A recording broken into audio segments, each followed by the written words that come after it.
안녕하십니까. 김종상의 정치인문학입니다. 문재인 정부가 집권 2년을 넘어서 3년차로 접어들었습니다. 여러 평가가 나왔지만 저도 오늘 문정권 2년을 신랄하게 평가해보려고 합니다. 문재인 대통령, 엔진을 어쩔 수 없이 국내용으로 갈아 끼워야 할 수밖에 없는 상황이 되었지요. 내년 총선도 있고 북한이 뜻대로 움직여 주지도 않고 민주당 권력 내부도 다른 주장이 슬슬 고개를 들고 있고 우방인 미국에도 속내를 다 들켜버렸습니다. 자유한국당의 지지와 결집도 지금 만만치 않고 무엇보다도 경제가 급하게 무너지고 있고 핵심 참모들의 주장이 또 목소리가 가지각색이니까 어디에 장단을 맞춰야 할지 헷갈릴 겁니다. 전직 대통령 2명 모두 사실상 구속 상태고 적폐청사는 끝없이 지금 부담을 주고 있고 임기는 금년이 지나면은 새로 내년 총선을 통해서 들어온 국회의원들은 대통령 말도 듣지 않을 테고요. 레임덕도 불보듯 뻔합니다. 측근들의 의혹이나 게이트도 지금 축적되어가 있고 마음이 한마디로 복잡할 것으로 저는 보고 있습니다. 집권 2년을 맞아서 특별 대담을 했는데요. 여러분들은 어떻게 보셨고 또 집권 2년을 어떻게 평가하십니까? KBS 기자가 대담 패널로 나서서 혹 짜고 치는 고스톱을 또 하려나 했는데 예상과는 달리 특별 대담 자체는 어느 정도 리얼하게 진행되었다고 봅니다.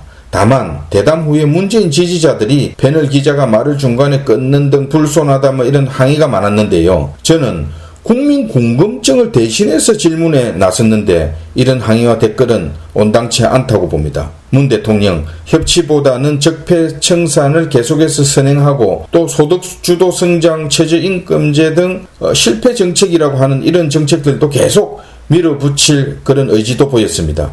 인사 실패도 동의하지 않았고요. 그러나 급해서인지 다시 여야정 합의체와 대화의 물꼬도 트려는 얘기도 했습니다. 현장에서 지금 나타나고 있는 많은 국가의 엄중한 징후들을 볼 때 문 대통령과 지금 정권이 오판을 하고 있고 오만과 독선을 그대로 계속 드러내고 있다고 판단하고 있습니다. 오늘은 경제 분야를 살펴보고 남북 문제니 또 정치 문제, 기타 문제들은 다음에 살펴보도록 하겠습니다. 청와대 대통령들이 이곳만 들어가면요. 왜 기가 멀고 눈이 멀고 마침내 또 독재자가 되는지 모르겠습니다. 여러분은 문재인 정권의 경제정책에 과연 몇 점을 주시겠습니까? 가장 최근 발표된 경제지표를 보면 2019년 1분기 경제성장률이 금융위기 이후 10년 만에 마이너스 0.3%를 기록하면서 국민들이 쇼크를 받았습니다. 또 매일경제가 주요 대학 경제과 교수, 국책연구소, 민간연구소 해서 경제학자 100명을 대상으로 문재인 정권의 경제정책을 평가했는데요. 전문가 10명 중에 8명이 한국 경제가 지금 위기에 있거나 위기 직전 상황이라고 경고했고 겨우 F를 면한 D 학점을 매겼습니다. 문재인 대통령은 특별 대담 중에 거시적으로 한국 경제는 크게 성공을 했고 또 OECD 국가 중에서 상당한 고성장 국가고 지금 미국 다음으로 경제 성장을 하고 있다. 이런 황당한 답변도 내놓았습니다. 하반기에는 2%대 중후반의 성장도 가능할 것이다. 낙관론도 폈고요.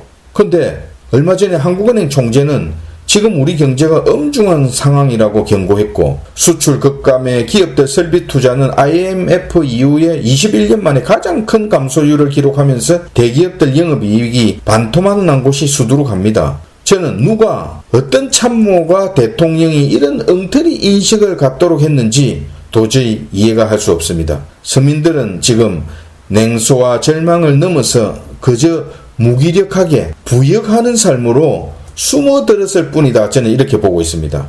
내수 경기 부진에 작년에 자영업자 100만 명이 폐업을 했고요. 공기업 339개의 단기 수운이익도 반토막이 났는데 기관장 연봉은 또 올랐습니다. 연봉을 2억 넘게 받는 기관장도 수두룩하고요. 지금 국책은행 3곳을 제외한 336개 공공기관의 부채 규모도 총 503조 8천억 원으로 작년 대비 무려 7조 7천억이나 늘었습니다. 엉터리 낙하산들 이 수만 명이 1억 2억 해서 국가 세금을 연봉으로 챙기면서 흥청망청 자기들끼리는 잔치판을 벌였습니다. 한전이 적자로 전환했고 건강보험 등 많은 공기업이 대량 적자 전환에 국가 경제 지표가 재앙적 수준을 넘어서 연일 최악의 기록을 지금 갈아치우고 있는데 문재인 정권 5년 만에 설마 나라가 망하는 건 아니겠지 이렇게 생각하고 있나 봅니다. 오죽했으면 방송사 녹음에 그 사고로 녹취된 민주당 신임 원내대표와 청와대 정책실장의 밀담 뒷담화 들어보셨죠? 관료들이 안 움직인다, 복지부동한다. 박지원 의원도 레임덕을 스스로 시인한 꼴이다 이렇게 얘기했습니다. 여러분들은 최근 마트나 재래시장에 혹시 가보셨습니까? 물가가 얼마나 올랐는지 5만원짜리 신사임당 지폐 하나 들고 가면요 옛날에 꼭 만원짜리 하나 들고 간 거하고 똑같습니다. 여러분들은 그런 느낌 안 드셨습니까? 경제가 무너지면 나라가 끝장납니다. 88 올림픽 끝나고 그 다음 해에 우리는 여행 자유화가 시행됐는데요.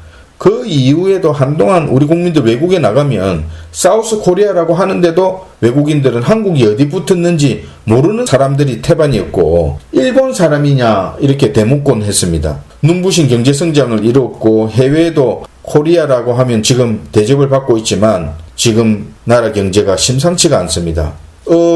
이렇게 할 때는 이미 늦습니다. IMF 경험해보지 않았습니까? 문재인 정권 2년 만에 우리 경제가 지금 백척간두에 섰다고 저는 판단합니다. 급진적 좌파 정권에 대한 국민의 인내심도 바닥을 드러내고 있고요. 항복을 하고 심기일전을 해도 글쎄요. 정치인문학 김종상이었습니다. Ich scroll nicht, und wenn das Herz